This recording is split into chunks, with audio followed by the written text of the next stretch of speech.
Selling your Amazon FBA business is probably one of the most important decisions you will ever make. It's also probably one of the biggest moments and financial windfalls in your entire life. But if you don't do it correctly, you could be leaving a lot of money on the table. So understanding a definitive playbook and process that works is critical for getting the ultimate outcome that you're looking for when selling your business. This video today is a masterclass based on my own real-world experience of taking a brand to market and selling for over 7 figures. Strap in, this could be one of the most important videos you ever watch if you built an Amazon FBA brand. Let's go. Hey guys, welcome to FBA EXIT, a special edition video, which is going to be an end-to-end, step-by-step masterclass on how you can go about selling your Amazon FBA business for the maximum valuation. Recently, I went through this process myself with one of my own brands that I took to market. I learned a ton, and I think I've got a really good process that others can learn from. I'm not charging you anything for this information. I just want to reveal my process in the hopes that I can arm and inform other sellers on how they can best sell their Amazon FBA business. We're going to talk about, should you sell? That's a big question. Should you use a broker or go DIY and do it yourself?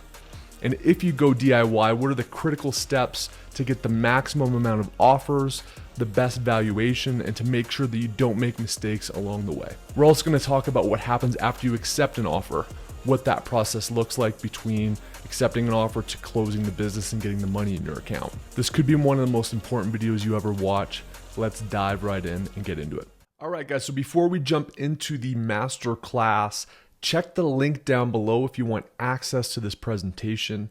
I've also got a special FBA EXIT Facebook group as well as a website. So if you're toying with the idea or you're actively looking to sell your Amazon FBA brand, hit me up and give me your information to that link below. I'm happy to help you out for free, to give you advice on your personal situation, give you my take on what I recommend you do. And hopefully I could be of help and service to you as you look at selling your FBA business and go on that fun journey that I just went on. I'm also going to be doing more of this content moving forward, including interviewing the people that bought my brand, talking to various people in the acquisition space. So if this is your first time here, hit the subscribe button, hit the notification bell, and you will be notified whenever we have new content coming out. So the $1 million, or maybe in your case, multi-million-dollar question: how do you sell your Amazon business? This masterclass breakdown is going to give you the step-by-step, blow-by-blow, behind the curtain detail that I haven't seen anybody else show or reveal up to this point. For starters, a really important question is, should you sell your business? This is fundamentally important. If you want to get the maximum valuation, if you want to make the right decision, if you want to do it at the right moment in time for you, you need to understand if you should or should not sell your Amazon FBA business. So some things to consider. First, understand that most buyers are going to value your business based on how it's done the previous 12 months. More specifically, what are the earnings that have accumulated from your business over the previous 12 months? They're going to use that financial metric, in addition to some add backs and some other financial things, to determine what multiple or how many times that amount they're comfortable paying for your business.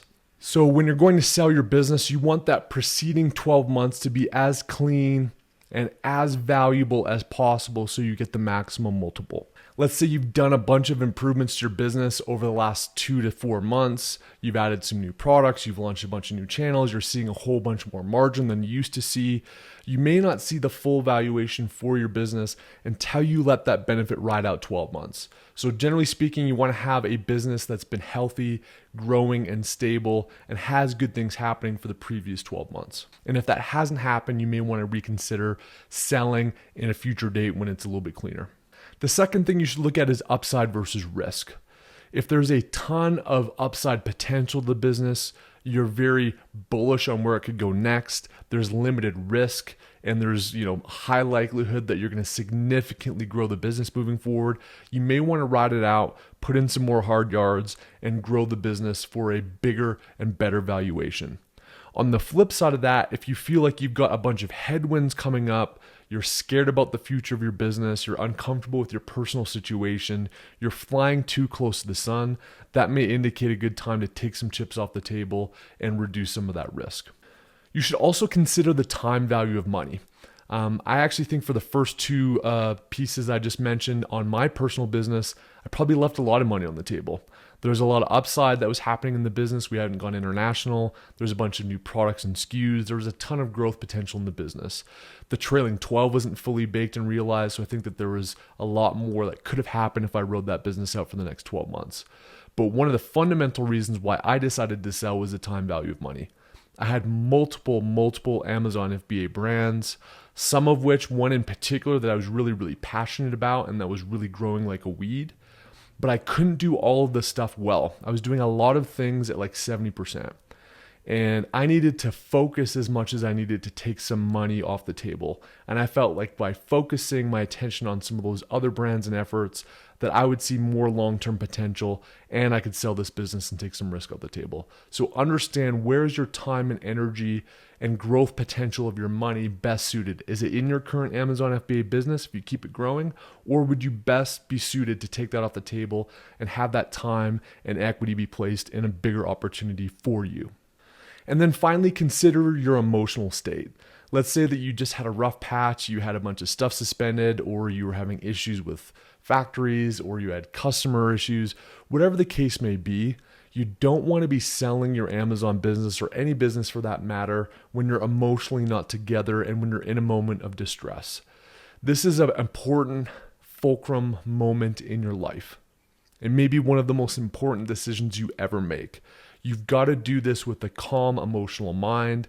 It's got to be very tactical. It's got to be very thoughtful. And you can't be frazzled and have untethered emotions that are feeding into the decision. It's already going to be an emotional process, even if you are stable at that moment in time. But if you're not yourself, if you're not making decisions clearly, this is a bad time to sell your business.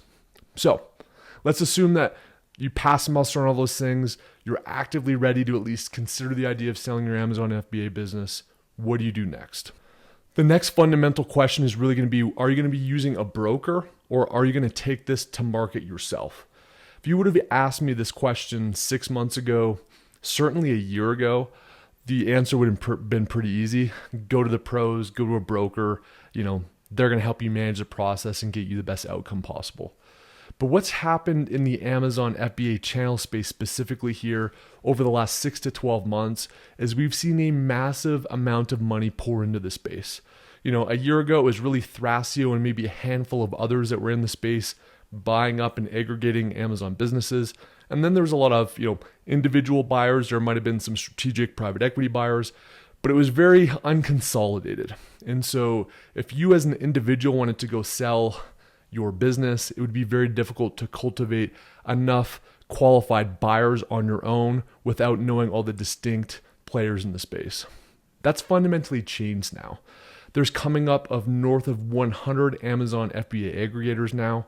There's dozens upon dozens upon dozens of very attainable, reachable buyers for your business where you can cultivate a vast amount of really good valuations and really good offers in a short amount of time without having to give up the commission that you do in a broker scenario. So, important decision. Do you use a broker or do you not? Here are some things to consider. I will qualify this by saying that these are my opinions. I'm sure there's other smart people in the space that may have differing opinions. Certainly brokers will have a different opinion potentially on some of these things than I would. But I'll just say this. I'm a seller. I built Amazon brands. I took my own business to market. This is my unbiased opinion on what I think you can do to get the maximum outcome. There's absolutely situations where using a broker makes sense, and I think there's lots of equal situations where it doesn't make sense. So one of the things to consider is, what is the size of your Amazon FBA business? I would say on both sides of the spectrum, it probably makes sense to use a broker.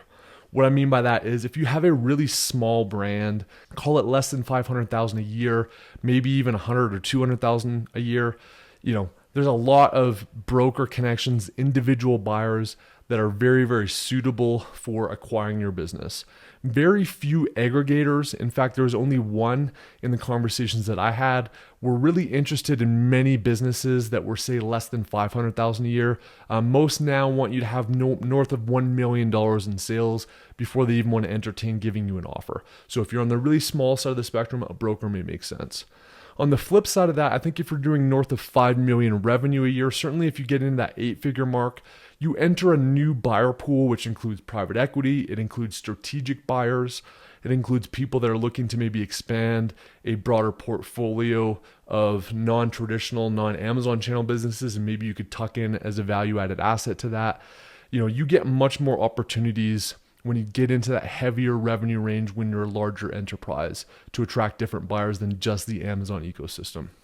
Second, and related to that is, do you have the potential for a strategic buyer, or are you mainly going to be an Amazon channel buyer? This really comes down to what kind of a brand have you built? What kind of niche are you participating in? What kind of Amazon channel expertise could you potentially bring to the table for somebody that's not participating in Amazon? If you have that potential to have a strategic buyer, somebody that's not just looking for Amazon businesses, but it's looking for an asset to build in their portfolio or to attach to their existing non-Amazon brand, that's a buyer pool that is going to be more difficult for you to have access to, and a broker can certainly help cultivate those relationships for you. The third is your valuation comfort level. So myself, I come from an M&A background. I did M&A in the corporate world for a number of years. I understand what income statements look like. I understand how businesses are valued. In the case of Amazon businesses, you need to understand add backs, which I'll get to later on in the presentation. But how comfortable are you with assessing the financials and assessing the pros, cons, the strategic value, the strategic detractors in your own business? If you have zero comfort level with that, you got to bring in a professional. This is not a learning exercise. You've got to have a decent amount of comfort. This isn't rocket science. It's not super scary, but you definitely want to at least have a level of comfort with your financials so that you can have those active conversations with potential buyers if you do it on your own. If not, a broker makes sense. And then the final piece is level of effort. And this kind of works in two different ways. One is the emotional level of effort that you need to be prepared for. And the second is just the work. A broker is going to have a process that is going to help you cultivate the information you need. It's going to help package things. It's going to help ask all the questions that they need to ask. And you're going to be kind of out of the hardcore negotiations. They're going to be doing some of those hard yards, the real high stakes conversations and back and forth with potential buyers on your behalf. If you're not comfortable doing that, if you're kind of an emotional train wreck, if you're not really sure how to go about doing this, if you don't want to put in a lot of the work to schedule your own discussions and schedule your own process, a broker again may make sense. But if you're like, hey, the one big downside of brokers is that they oftentimes take about a 10% commission. So let's say you're selling a business for $2 million. You're going to be giving them $200,000 of that equity chunk at payout for managing this process for you. So the real question you've got to ask yourself is, how confident are you in your business exit process and ability to get an offer structure above the 10% cost that it would cost to go to a broker? So let's say you're wanting to sell your business for around $2 million. Do you think that you can sell it for 1.8 million or higher? If so, it likely may be a good move for you to do it solo. Assuming you've gone through all that criteria and you just figured, hey, you know what? I feel like I've got a good shot at achieving this by myself without a broker.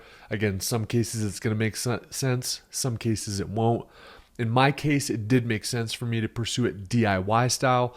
And in this next steps, I'm going to show you the blow-by-blow detail of how I took my brand to market and got 6 offers in about 2 weeks. So this is a DIY, how you can sell your own business yourself.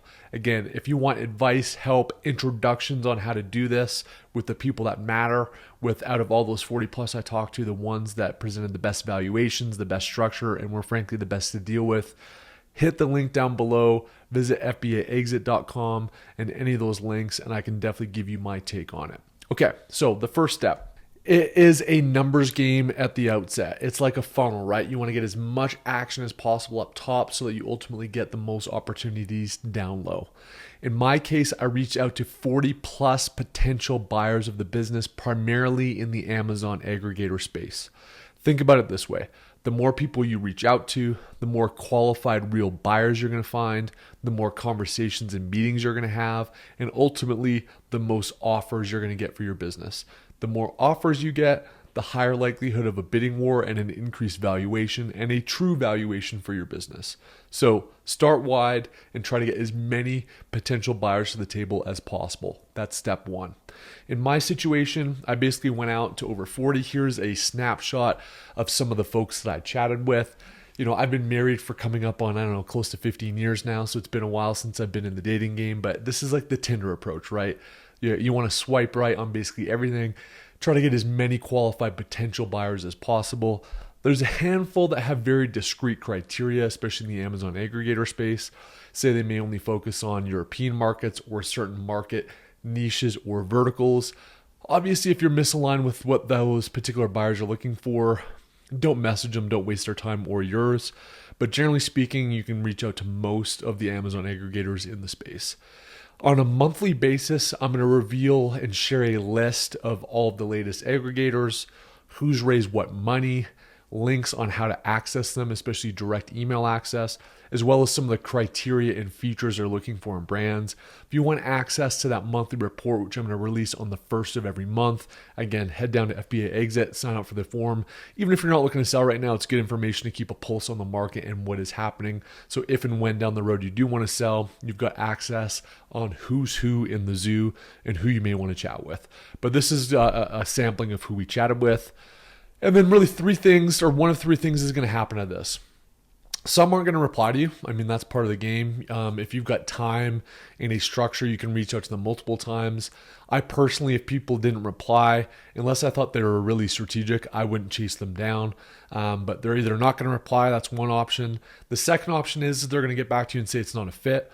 Oftentimes, you'll share your store link, some basic information about the brand, maybe your top line revenue, maybe your net income SDE in your intro email. And from that point, some people may qualify or disqualify you, if you're too small or too big. So that happened in some circumstances in my case. They also might just not like the brand, might not like the category, may not like your review count. There's a whole host of reasons that they may not want to engage in an initial conversation. But if you send over some basic information in that intro approach, some of them might disqualify and just say, hey, sorry, not a fit for us at this time, but thanks for reaching out. And then the third bucket, which hopefully is the majority bucket of the people you reach out to, are going to want to at least have a 15 to 30 minute conversation with you to get an introduction to your business and brand and to also share what they're looking for. And in my case, it was north of 50% of the people I reached out to ended up turning into an actual meeting. So those are the three scenarios that could come out of that first wave of basically reaching out. And then what's important, I think, for the next step, this isn't critical. Not everyone does this, but I think it's a nice touch to scope the process and put yourself in an advantage situation to both present your brand and business in the right way, but also to cultivate interest, is to create a quick little pitch summary deck. This isn't like reinventing the wheel. A guy I really like and respect named Guy Kawasaki, one of the early, I think, employees of Apple, turned out to be a venture capitalist in the Valley, sees hundreds or thousands of pitch decks, has a 10 slide rule. So he wants to see pitches that are 10 slides or less. I try to adhere to that as well with most of my decks that I present. Keep in mind that most of these buyers that you're chatting with speak with 5+ people per day. Oftentimes it might be 10+ people per day. They see the same old thing over and over and over. They have the same conversations over. You want to talk about monotonous. They're basically running a factory line of deal flow. You want to stand out. You want to present the information that they want to see and just the amount of information they want to see. And you want to sculpt the story that's going to help reveal the value of your brand, the value of you as a seller, as well as the elements that will make them want to increase their valuation. So in my case, here's a summary of some of the slides that I had. Really quickly started out with just the story of the brand as well as my story and kind of what I brought to the table and what I do. Really quick and nitty gritty. They may not really care about that, but I think it's good to kind of act as a backdrop to initiate the conversation. The second slide was basically brand milestones. So from inception point, up to the point of present time. What are the key events, ideally key strategic beneficial events that have occurred with the business during that time frame? It's good to call those things out and kind of in a linear way tell the story of your business. And the third thing, and this is something that people may have reservations about, because oftentimes these initial conversations are before an NDA is signed. You can obviously request an NDA in advance. I think it's being a bit of a pain in the butt. These guys see deals after deals. They're not looking to copy your brand or business. I think you should be as open as you can be without sharing a lot of the secret sauce of the business, but at least in terms of business facts and information, as open as possible, as soon as possible in the process. I came right out, the first 3 slides, in fact, the third slide, with the trailing 12 net income statement. I think it's super important. It's information that they really need to value the business.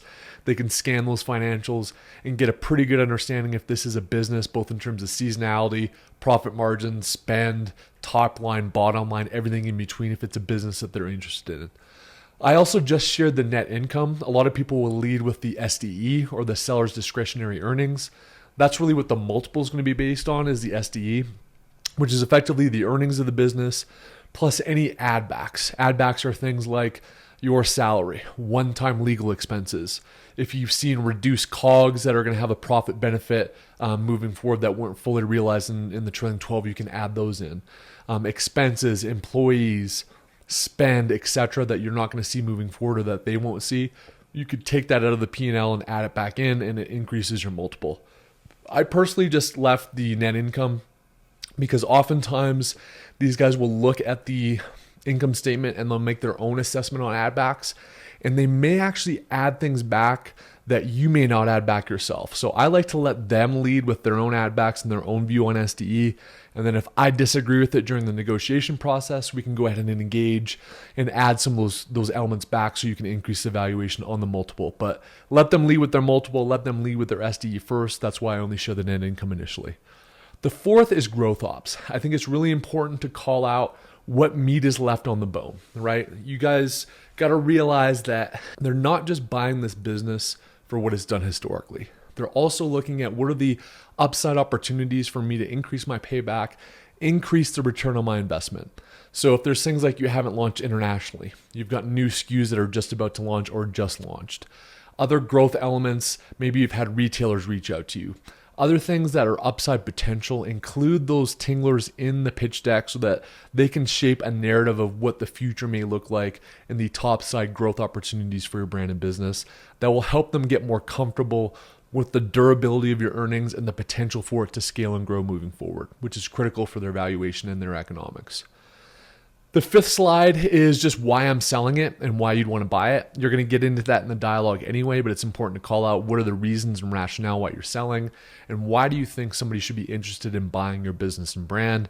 Really important to call those out from your perspective so you can help guide and share that narrative with the potential buyer. And then I think the key or hero SKU economics, this could be one SKU, it could be a handful of SKUs, but the ones that make up the bulk of your earnings, you want to call out specifically the economics of those particular products. In my case, I use Sellerize, which asterisk I'm a partner in, but I use it daily. I use it primarily in a major way for the profit potential on analyzing SKUs. So I shared SKU snapshots out of Sellerize. Basically plug your COGS in there and then it pulls all of the data using Amazon API to figure out what the performance of that ASIN's been over different time frames. I took the trailing 12 and you can see the revenue, the margin percentage, ROI, the units sold organically, units sold via pay-per-click, return rates. Anything a potential buyer is going to want to understand about a product, especially a hero product that contributes a lot to a particular brand, is going to be found in that screenshot. So I included that for key SKUs.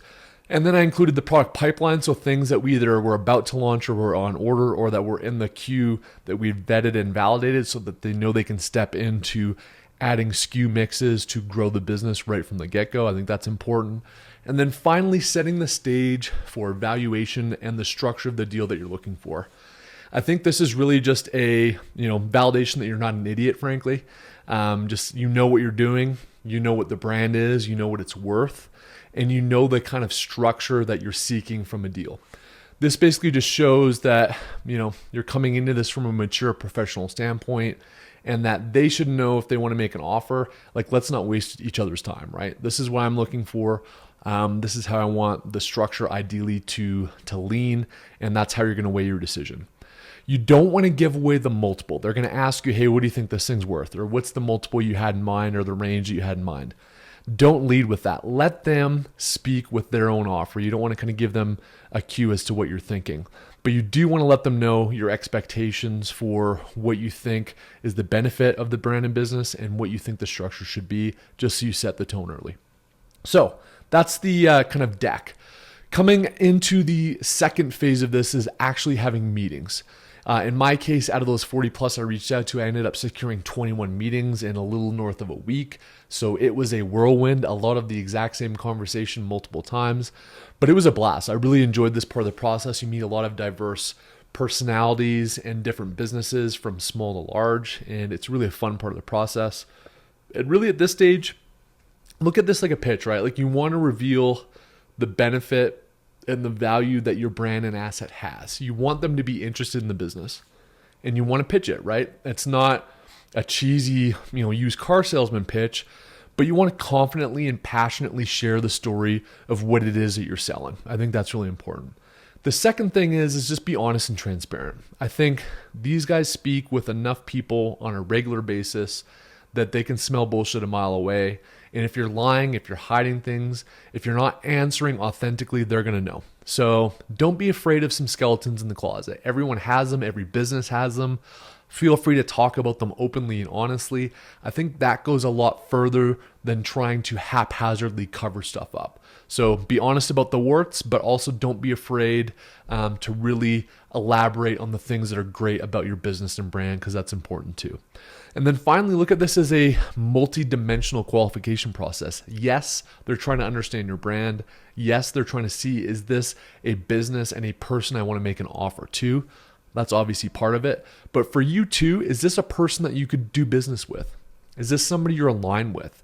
Do you think that their values, do you think that how they go about doing business? Do you think about their history, how they structure their deals, how they conduct their due diligence process? Deeply understand who you're potentially doing business with too, because you want to make sure that you're linking up with the right person should they make an offer that's enticing to you. So it's important to qualify them as much as they qualify you. So that's this part of the stage. This is just a snapshot of some of the people that were part of that mix. Again, really enjoyed the conversations. There wasn't a conversation I disliked. It was just different flavors and just really an intriguing part of the process that I really enjoyed. So that was phase 2, mutual qualification. And much like the first stage, there's really 3 outcomes coming out of this. 1, they will usually email you a thanks but no thanks, like, loved our conversation, but it's not a fit this time. That's going to happen. I usually like to probe if they didn't give an answer in the rejection email, just to understand the elements of why. Oftentimes in my case, it was seasonality, it was category. Even if it was BS, they'd give you at least some direction as to why it wasn't a fit. So that's one option, is that it's just not a fit, and it stops there and they're out of the mix. The second, which is also fairly common, is, hey, really enjoyed the intro combo. We want to dive in deeper. Let's sign an NDA. If we can get access to the financials, they may ask for access to your Amazon account or reports within your account to do a bit of a deeper dive to understand valuation, and then set up a secondary meeting with maybe some follow-up questions.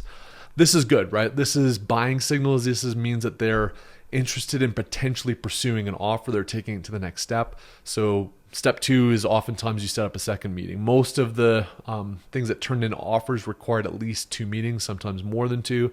So that's very common. In the rare cases, though, you might give them enough information, enough follow-up email stuff that you actually don't meet again, and they're actually ready to present their initial offer right after that initial meeting. So some of these cases, you'll find that they'll actually shoot straight right out the bat, and that's a distinct possibility. And that is in door number 3 as a possible outcome of that initial conversation. So one thing I would say here in terms of rejection at any stage in this, but you'll get most of your rejection coming into these initial meetings, it's business, baby. It's not personal, right? So there's a number of conversations that I had that I came out of it like, man, I feel so aligned. That was an amazing meeting. I killed my presentation, killed answering the questions. I really like them. They're phenomenal. I really enjoyed the conversation. And you kind of get hopeful and you fantasize about them, making a bid or making an offer on your business. And some of those don't happen. don't stress about it, right? That's part of the process. Even if you have awesome conversations, it doesn't always work out and it's not always a fit for them or for you. That's business. Don't take it personal. It's an emotional enough process as it is. Don't dwell on people that don't want to take it to the next stage. Also understand that even if they love the business, they may not be able to make an offer on your particular business. Almost every single Amazon aggregator that I met with had what's called a weekly investment committee meeting. And what this basically is all of the deals that they've accumulated in the previous week or so, they bring to that discussion. It's likely going to include leadership from the actual aggregator. But anytime that they've raised money, when you see these big headlines about raise 50 million bucks, raise 100 million bucks, those don't come without obligations, and they're obligated to bring in people that gave them money, both in terms of debt and equity, into the equation to make decisions on what they buy. So that investment committee is basically sharing all the deals that came that previous week or weeks. What do they like about them? What are the risks? What are the pros? What are the cons? Do we actually want to bid on this? If we want to bid on it, what's the actual multiple and the valuation? This is where the decisions are made. And sometimes in those meetings, deals get killed. The person you talk with might have loved it. Their boss might have loved it, but somebody might have squashed it at any one of those angles. So just realize that there's multiple people that make decisions from these buyers that may not include who is in the meeting, and that's just part of the game. So you got to get through the investment committee to even get to the offer stage. It's just part of it. But assuming you get through that, you're going to get ideally multiple offers. And the end game of all this process, and if you remember anything about this process at all, anything about this deck, anything about this conversation, realize this. The more offers that you get for your business, the bigger the valuation and the bigger the financial outcome you're going to have. End of story. It's like selling a house, right? Are you going to get the maximum value for your house if you get one person bidding on it, or if you get 6 people bidding on it? Of course, 6, right? It's a bidding war scenario. People realize that they're in competition, and if they really want the brand and they're interested in the asset and they want to scale and grow their own business, and this is something that they're after, they're going to bring their best foot forward. They're going to push it to the limit of what they can, given the obligations and limits that they have on what they can actually value businesses at, which again, secret, sometimes they can only go to a certain multiple due to debt obligations. Or their investment committee might kind of cap them, but take them to the limit. The only way to get them to a limit is if you have a competitive process with multiple offers, whether you're going with a broker or whether you're doing DIY. This is the key strategy that you need to have. So in my case, I got 6 offers and I was super pumped about that. So reached out to over 40, had conversations with 21, and then of that, 6 of them came through with at least an initial offer. And you want to just gather as many of those as possible because they give you optionality, both in terms of the valuation, but also in terms of some of the intangibles like the deal structure, as well as who you're doing business with. The more the merrier. You want to get as many of these as possible. So in my case, here's a snapshot of all the 6. I loved all 6 of these. The conversations were awesome. I loved even the people that didn't give offers too. They were great too. But these were the 6 that came with hardcore offers and gave optionality for what would happen in the next stage. The next stage for me in the DIY process was to take these 6 and then just realize, hey, I obviously want to get a bidding war here. I want to get people to bring higher offers or better offers than what they had in their initial.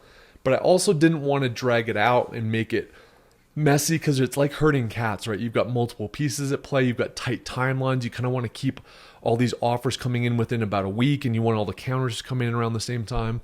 So to simplify the process, I like to disqualify some of them and bring in the finalists. In your case, it might be 6, but I like to whittle it down a little bit so that it's the people that you really see having the money to hit the valuation you want, having the ability to structure the offer deal the way that you want, and also somebody that you feel confident that you could do business with and get through LOI and pass through due diligence and actually get the deal done. So all those things kind of come into consideration when thinking about your final fleet of people. In my case, again, all 6 were awesome. All 21 I talked to were awesome, but for various reasons, the folks that I felt were a right fit for my particular business at this moment in time were the 3 outlined here. D1 brands, Elevate brands, and then Uni brands were the finalists that I selected and wanted to engage in this final process with. So the final process is simple, right? You want a bidding war and you want to maximize the valuation and you want to get the best offer structure humanly possible that you can. This is where you're bleeding blood from rocks, right? You want to kind of turn over every last thing that you possibly can to get the most out of these qualified partners. In my case, I would have loved to do business with any one of these guys. Even their upfront offer was awesome, but it's like, hey, let's see how much more we can squeak out of this. That's part of the final negotiation stage. What I did is I set up a call with each one of them individually. I let them know, A, that I love my interactions with them, that they were a finalist, that they had a fantastic offer, and that I saw myself doing business with them, but that there were 6 other offers and there was other finalists that I've kind of cultivated, and that I was going to ask them for their best and final. And I was honest with them. I said, hey, your best and final might be what you presented, and that's totally fine. But I want you to know that you're a finalist, but you're in competition with a couple others. Here's what I liked about your offer. Here's what I didn't. Here's some questions I have for you as a team. Come back with your best and final offer. I think I gave them a couple days, and I would make my decision then. I wouldn't jerk people around. I wouldn't cause these kind of other counter things. I just wanted to get their final offer. And I thought that was a fair way to do it. I thought it was the honest way to do it. It's how I would want to do business, and that's how I treated each of them. I also used this stage to really understand the offer that they're presenting. I wanted to understand what could change between the offer that they presented through due diligence and the finish line. Said another way, I said, barring any fraud, I don't want your offer to change. I don't want you to use the due diligence period to adjust down your offer and to nitpick at stuff. So as point blank, I said, hey, what would change your offer from LOI to actually close and wire the money? What are some of the things that could come up that would make you downshift what your offer is? I wanted to be really, really clear about that in this stage so that, if they didn't, have clear, crisp understanding of what could change the offer, that was a big red flag, and I wanted to get that out of the way now. I think that's really important for anybody to understand that an LOI offer is just that. It's an offer. They can back out at any time. They can change their offer. So you want to have a high degree of confidence that they're not going to shift and be clear on the expectations and the elements that would potentially shift an offer. I would also say at this stage, there's usually going to be some element of a earnout offer, which basically means that you're going to get a certain amount at close and then some element if the business performs or grows in the future. I basically put all of my interest on the cash at close. I had a high degree of confidence and do have a high degree of confidence that the business will grow, scale, etc. But I wanted all of my decisions based on who I was choosing, at least financially speaking, to be based on cash at close. I think a safe approach here is to assume that any back-end earnout will be zero. Look at it literally like a bonus if it happens. Like, hey, if this happens, awesome. It'll be an extra check that I get next year, but do not count on it. If you're only going to be happy if the total front end and back end earnout comes together, and you'd be sorely disappointed if that doesn't happen, I suggest that you don't take an offer with that structure. And really, you should be putting most of your interest at the cash at close, because cash is king and that matters most. So you might even leave money on the table. In my case, I actually could have potentially made more money if I took offers that had a bigger upside with both of those pieces together. But I ended up taking potentially less money for the known commodity time value of money cash at close. And I suggest that folks get very real with the fact that they may not make any earnout, and they should assume that it's zero and base their decision on the offer on that. So with that said, drum roll, D1 Brands. Even if you saw the video last week, it's not much of a surprise. But D1 Brands is who I sold my business to. Fantastic operation. In addition to all those others I spoke with, including the finalists, everybody was fantastic. I would have been honestly happy with offers from any and most of the people I spoke with. But there was just a lot of things right about this. They had good structure of the deal, which I liked. They had a fair and good valuation. I think it left upside for them, and it left me really happy with a good amount of money that I thought the business was worth. And they're operators of Amazon brands, so they were really efficient at operating brands, and I felt like they could really close and really make it a seamless process, which ended up happening. So that was my decision criteria. Couple other things. So you've accepted an offer from your finalist. It is not over. It's nowhere near over. In fact, you're going to have a butterfly in the pit of your stomach for at least the next, call it 45 days, month to 2 months, depending on how quick people close. During this process, they're going to turn over every rock in your business as part of the due diligence process. This includes things like looking at your vendor invoices, looking at your freight invoices, looking at your duties to make sure that you paid those, understanding your COGS, understanding your customer lists, understanding all your marketing channels, how you do pay-per-click, if you've got a team, how that's structured, questions about how you run your supply chain. I mean, I'm doing a mouthful here, motor mouthing, but there is literally probably 8 folders worth of stuff on different categories that were set up in the data room. You're going to spend a ton of time and a ton of work uploading all this stuff and having numerous meetings with whoever buys your business. This is part of the due diligence process. They need to make sure that what they are valuing and what they're buying is actually what it is. And so they've got to make sure, due to their investor obligations, that that's happening. They're going to go through your financials and make sure those are clean. Most will actually use a third-party financial service. In fact, if they've raised money from anybody, that's usually going to be whoever lent them money is going to have their vetted third party that's going to make sure that all the deals are accurate that they do deals on. So they're going to do financial due diligence. And then also as part of this, there's what's called an asset purchase agreement. And so an asset purchase agreement, Amazon brands, is basically that they're not buying your actual business entity in most cases, which is really important if you're from, say, the UK, where there's tax benefits of selling your business. Most Amazon buyers specifically are going to want to buy your assets. So they're buying your trademarks, they're buying your customer list, they're buying your social stuff, and ultimately they're buying your inventory in your Amazon account. But what they're not buying is the underlying LLC or the liabilities that come along with the LLC. This APA or asset purchase agreement is going to typically be over 10 pages. This is one you can't DIY. You've got to bring in attorneys that know how to read this stuff. And there's absolutely going to be edits to any asset purchase agreement. The buyer's going to have their own language that they want to protect themselves. Your lawyer is going to say, hey, you don't want to sign this. You want to tweak this. So you definitely want to bring in an expert. Again, I will give you access to the one that I've used. If you go down to FBAEXIT.com, I'll share my attorney. It's one that came referred to me from a buddy that's used them for over 20 years, and they were fantastic and helped me vet the APA. The next thing is obviously that due diligence stage. We just talked about all the different files and folders that happen. And then the final leg of this before the wire happens is what's called the asset transfer.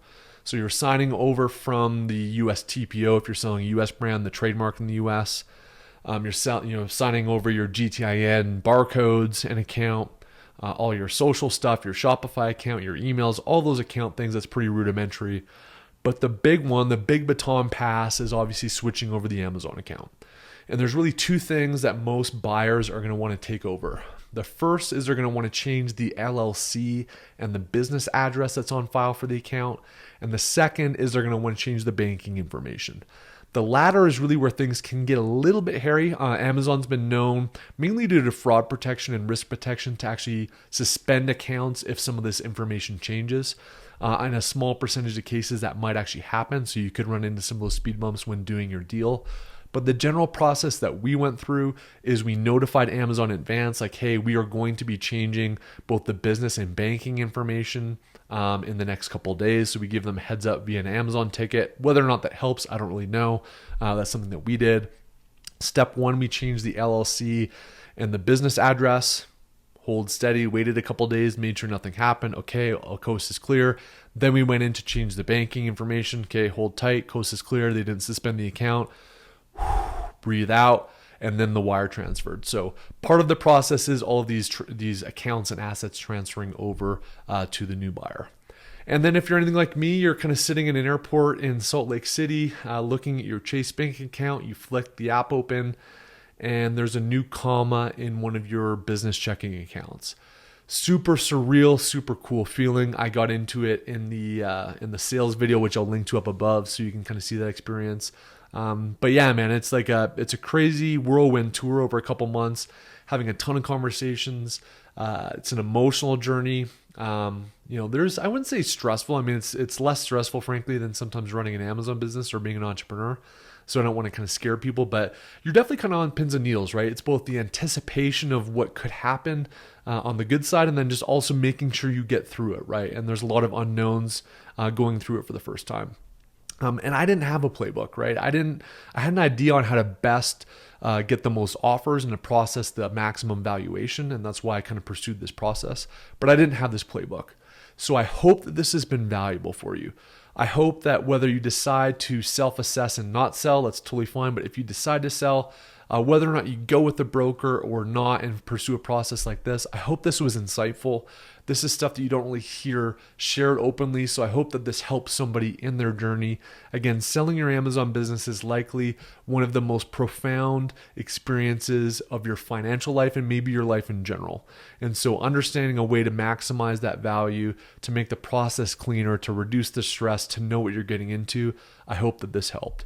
If you need some advice, if you need some unbiased feedback on how to go to market, how I went to market, some of the trusted people that I was actually in the trenches with, work with, trust, that give good valuations, that I feel are the shops I would send my family members to, I'm more than happy to have that conversation with you and share who those are, share my Rolodex of people like the attorneys I used. And even if you're looking to use a broker and you want to go that route and kind of have a more self-serve option with somebody to guide you along the way, I'll give you my feedback on who's who in the zoo there and who I'd recommend working with. So go to FBA EXIT, whether it's now or in the future that you're thinking of selling your business. If you want to just keep a pulse on what's happening in the space, again, I'll do that monthly newsletter that will share that information, as well as the Amazon Facebook group, FBA EXIT.